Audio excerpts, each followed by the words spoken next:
Hey guys, Anders here with another Black Desert video. Today we're going to take a look at this week's patch and events. Class balance changes are now live for all regions. For a full list of changes, you can watch my 2 balance change videos. I go over every single change. Now, most balance changes were slight improvements technically to PvE, some nerfs to strong classes in PvE like Striker Succession, and a nerf to Succession Dracania in PvP. It will be a couple of months until we see major changes again, unless they announce something in September's Heidel Ball show, which is not too far away. That's usually where we're going to see what the developers have in store for us in the immediate future and what they have planned overall for balance. Now, early graduation is also live for all season players. You can opt to end your access to season servers and graduate to get some rewards. I do recommend that you do stay on season servers if you're a new player, as they have a lot of advantages on those servers for new players instead of veteran players. If you're a veteran, you might as well just early graduate now. Now, the reward for graduating is a 100 stack, which is nice for the event we will go over in a little bit. The summer event is also over, but you can trade in your tokens if you didn't get a chance to do that with the NPCs over in Velia. If you haven't done so already, they're going to be near Creo, the fish vendor. Arena of Solare now has the Kadri map removed, which is a smart decision, though this is the second time they've had to disable a map in Arena. Hopefully by next season we get no gimmicks for maps, less foliage for maps, because the Mansion one is a little bit tricky with that.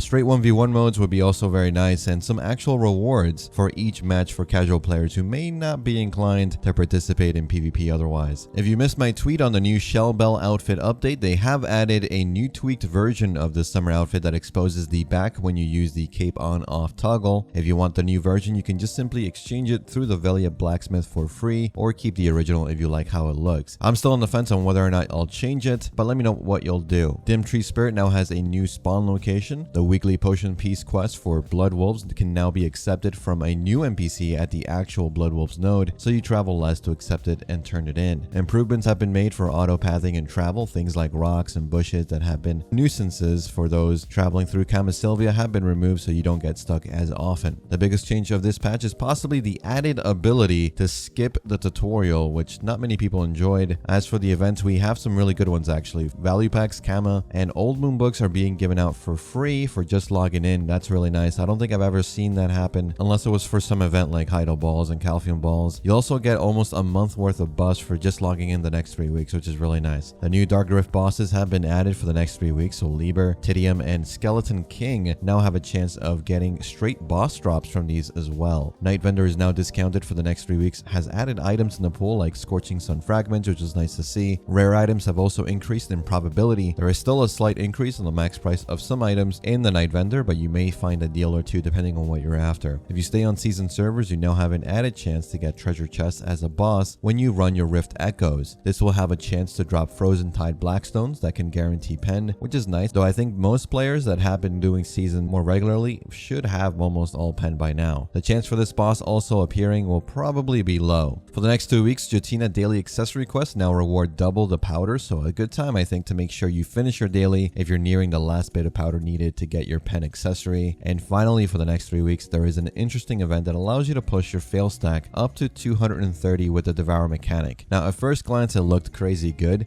You grind, fish, or gather for these seals, you log in every day, and you use these tokens to push your stack to 230. But the second item needed to heat that into an item that pushes your fail stack actually costs 300 million silver from a vendor, so not exactly free. If you want a 230 stack from a 100 fail stack that you get from just graduating seasons, for example, you'd need 25 of these Dark Hunger tokens, which equates to over 7 billion silver needed to push that stack. If you want a 230 stack but you start from 150, you need 19 of these Dark Hunger tokens, which equates to almost 6 billion silver. If you want a 230 stack and already have a 200 stack, pushing it that 30 stacks will require 9 Dark Hunger tokens, which is about 3 billion silver. In total, you get 28 Dark Hunger tokens through this event, so there are many different ways you can use it to push multiple stacks if you want. But if you do decide to use all these tokens, you'll be looking at a little bit over 8 billion silver spent pushing the stacks. Depending on what you're going for, it may be worth using. And that's it for this one. Remember, we still have the test server update on Friday, and I have an Awakened Dracania PvE guide and a PvE class tier list in the works, so stay tuned for that. That should be coming out fairly soon. As always, thanks again for watching, guys. Thanks for listening. I'll see you all in the next one.